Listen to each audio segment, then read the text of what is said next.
आप सभी का मेरे इस YouTube चैनल पर स्वागत है। और आज इस वीडियो में लेकर के आए फिजिक्स का लेक्चर देखेंगे। इसमें 5 VVI शॉर्ट क्वेश्चन देखेंगे। तो सबसे पहला क्वेश्चन समझते हैं कि अवतल दर्पण किसे कहते हैं। सबसे पहला नंबर क्वेश्चन क्या है, अवतल दर्पण किसे कहते हैं। दूसरा नंबर क्या है, उत्तल दर्पण किसे कहते हैं। और तीसरा नंबर क्वेश्चन है, प्रकाश का परावर्तन क्या है। चौथा क्वेश्चन है, प्रकाश के परावर्तन के नियम को लिखें। पांचवा क्वेश्चन है, उत्तल दर्पण और अवतल दर्पण में अंतर लिखे। फिर शॉट ले लीजिए, तब मैं बारी बारी से इसको बतलाता हूं।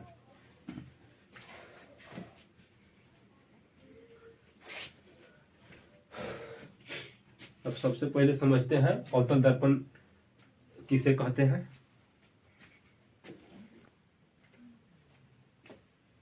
पहला नंबर क्वेश्चन समझते हैं। पहला नंबर क्वेश्चन है क्या, अवतल दर्पण किसे कहते हैं। तो अवतल दर्पण का डिफिनेशन होता है, वैसा दर्पण जिसका परावर्तक सतह धसा होता है। जैसे ट्रिक से याद कीजिएगा, ट्रिक से याद करना है। यानी उत्तर रहेगा ना उठल, तो उत्तल जगह परावर्तक सतह उभरा हुआ रहेगा जी, उभरा हुआ रहेगा, ओकरा कहेंगे उत्तल दर्पण। क्या रहेगा, उत्तल दर्पण। जगह परावर्तक सतह धसा हुआ रहता है, ओकरा कहेंगे अवतल दर्पण। क्या कहेंगे इसको, अवतल दर्पण। जिसका परावर्तक सतह उभरा हुआ हो कैसे रहता है, उभरा हुआ रहेगा, तो उसको बोला जाता है उत्तल दर्पण। उठल तो उत्तल, उभरा हुआ रहता है। और जगह धसा हुआ रहता है ओकरा कहा जाता है अवतल दर्पण। क्या बोला जाता है, अवतल दर्पण। तो उत्तल दर्पण के बारे में दूसरा नंबर क्वेश्चन में समझेंगे। तो समझना है हम लोग को क्या, उत्तल दर्पण के बारे में दूसरा नंबर क्वेश्चन में समझेंगे। हम लोग को समझना है अवतल दर्पण। तो अवतल दर्पण की बात करते हैं कि वैसा दर्पण, क्या वैसा दर्पण जिसका परावर्तक सतह धसा हुआ रहता है, उसे कहा जाता है अवतल दर्पण। तो इसको लिखते हैं, वैसा दर्पण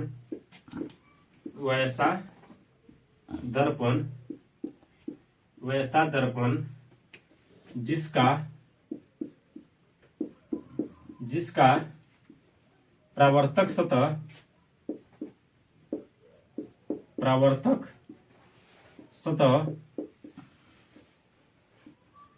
धसा हुआ रहता है,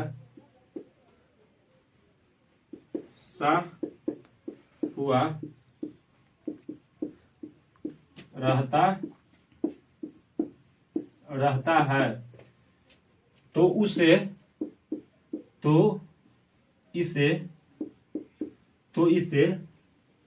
अवतल दर्पण कहते हैं। तो इसे अवतल दर्पण कहते हैं, अवतल दर्पण कहते हैं। और इसको बना देना है, फोटो बना देना है, फोटो बना देना है। इसको फोटो बना देना है, फोटो बना दीजिएगा। ये अगर मतलब होता है कलई कर रहे हैं, अगर क्या कर रहे हैं, कलई कर रहे हैं। इसको नीचे बना दीजिएगा फोटो।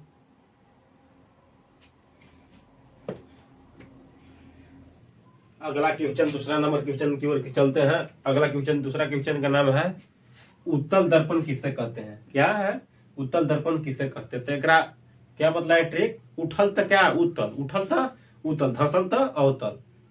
तो यानी कि वैसा दर्पण, क्या वैसा दर्पण जिसका परावर्तक सतह उभरा हुआ रहता है। उठा हुआ को बोला जाता है उभरा हुआ। क्या बोला जाता है, उभरा हुआ रहता है, उगरे बोला जाता है उत्तल दर्पण। क्या बोला जाता है, उत्तल दर्पण बोला जाता है। तो इसको लिखते हैं, वैसा दर्पण, क्या वैसा दर्पण को इंग्लिश में बोला जाता है मिरर। वैसा दर्पण जिसका परावर्तक सतह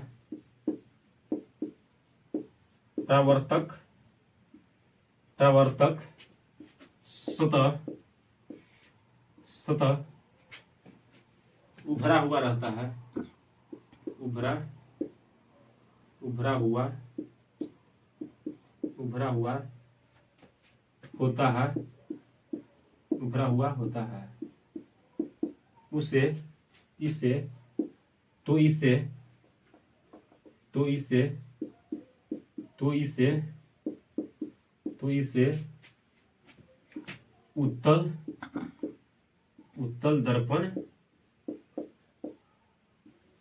दर्पण कहते हैं,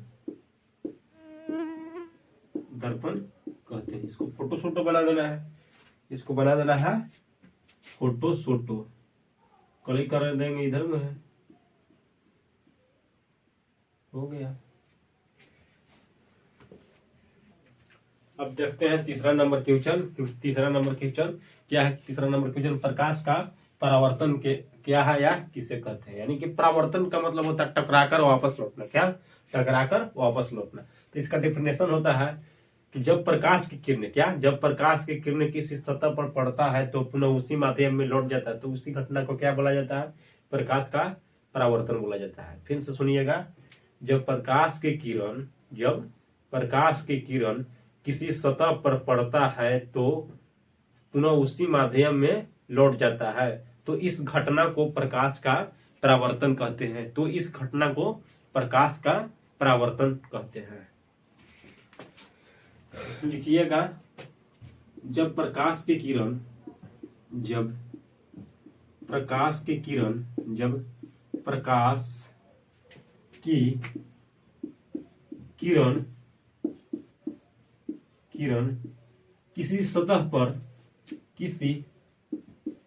किसी सतह पर पड़ता है तो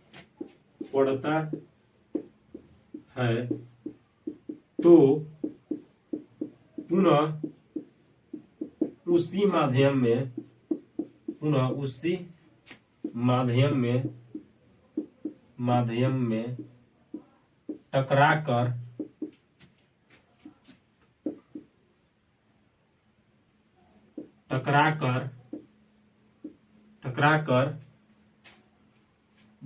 टकराकर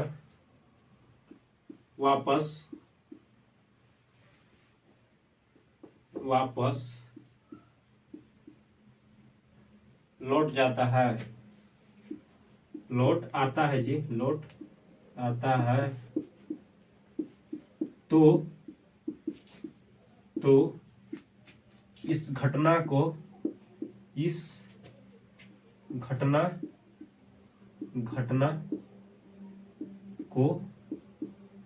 प्रकाश का परावर्तन कहते हैं। प्रकाश का परावर्तन कहते हैं।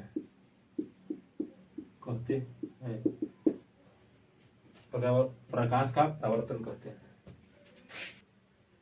अगर 2 नंबर में देगा तो तब लिखेंगे इसे, अगर 5 नंबर में देगा तो फिगर उगर के साथ दर्शाएंगे कि कौन आपतित किरण है, कौन परावर्तित किरण है। अगर फिर से अगर इसको वीडियो फिर 5 नंबर के वीडियो में लेकर के आएंगे, प्रकाश का परावर्तन क्या है, किसे कहते हैं, तो फिगर उगर के साथ उसमें लेकर के आएंगे।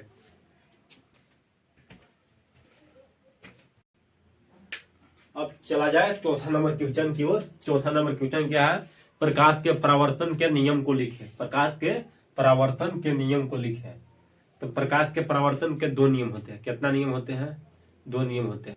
प्रकाश के परावर्तन के कितने नियम होते हैं? 2 नियम होते हैं। पहला नियम है, आपतित किरण और परावर्तित किरण और आपतन बिंदु पर डाला गया लंब एक ही तल में होते हैं। क्या होते हैं?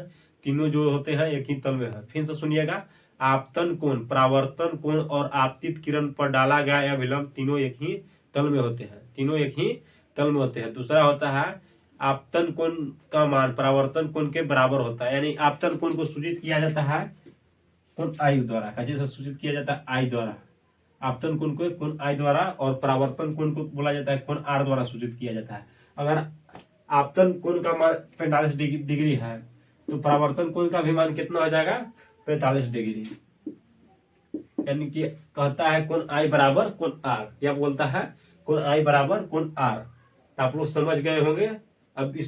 अब लिखा जाए।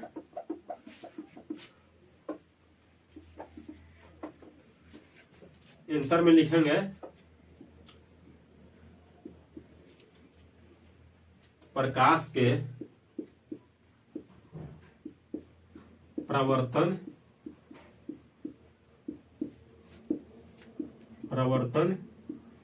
के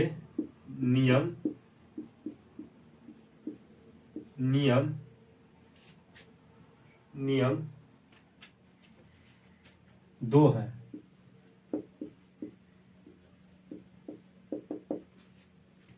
पहला है आपतित किरण,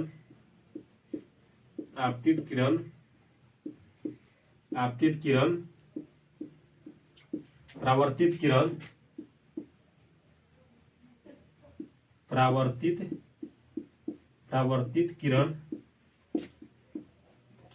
और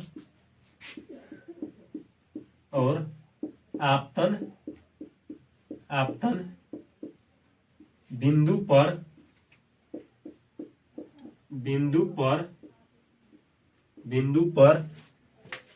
डाला गया लंब तीनों एक ही तल में होते हैं। तीनों एक ही तल में होते हैं।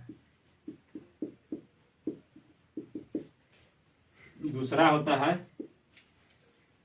आपतन कोण बराबर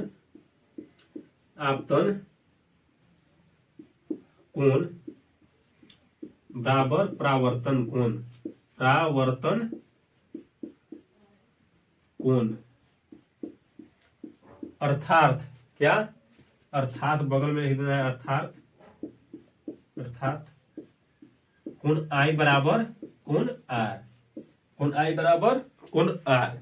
फिर से इसको देखिए, प्रकाश के परावर्तन के नियम को लिखे थे। प्रकाश के नियम निम्नलिखित दो नियम होते हैं। कितने नियम होते हैं? दो नियम होते हैं। पहला है आपतित किरण, परावर्तित किरण और आपतन बिंदु पर डाला गया अभिलंब। तीनों लंब कहिए या अभिलंब कहिए, दोनों एक ही चीज है। अभिलंब तीनों एक ही तल में होते हैं।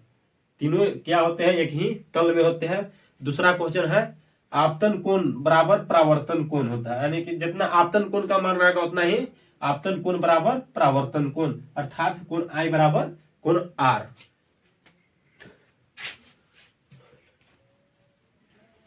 अब चलते हैं 5वां नंबर की ओर। 5वां नंबर की क्वेश्चन है उत्तल और अवतल दर्पण में अंतर लिखें या अंतर स्पष्ट करें। क्या?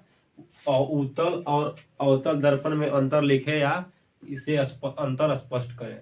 तो ये पट्टी क्या लिखना है कि आगे लिखना। सबसे पहले काम करने से पहले कि उत्तल दर्पण और अवतल दर्पण में निम्नलिखित अंतर होते हैं। उत्तल दर्पण और अवतल दर्पण में निम्नलिखित अंतर होते हैं। क्या होते हैं? निम्नलिखित अंतर होते हैं।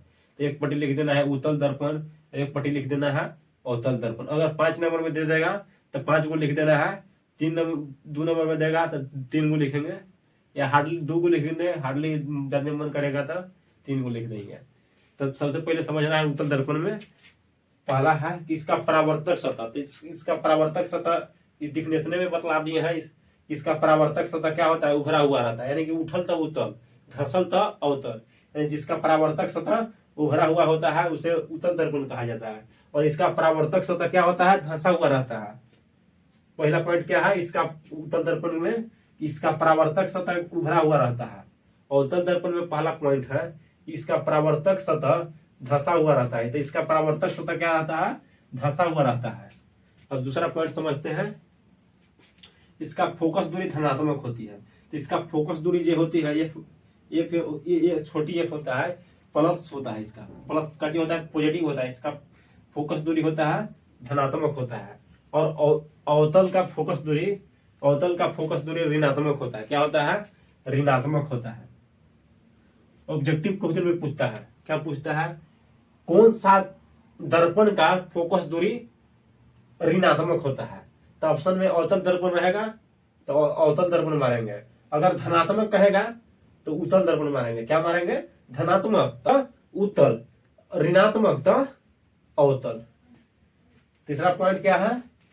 इसे अपसारी दर्पण भी कहा जाता है। इसे इसका और क्या नाम है? अपसारी दर्पण इसका नाम है।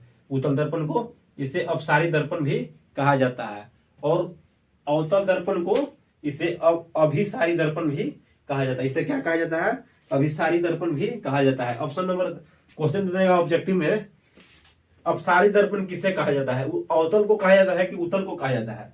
तो कहा जाता है उत्तल दर्पण को। और अभिसारी किसे कहा जाता है?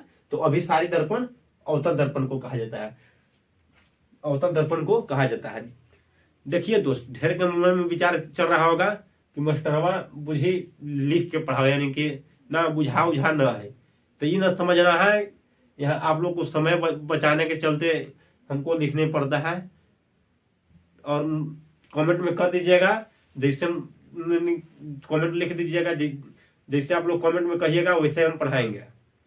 और तब तक के लिए धन्यवाद। और मेरा चैनल को लाइक एवं सब्सक्राइब जरूर करें।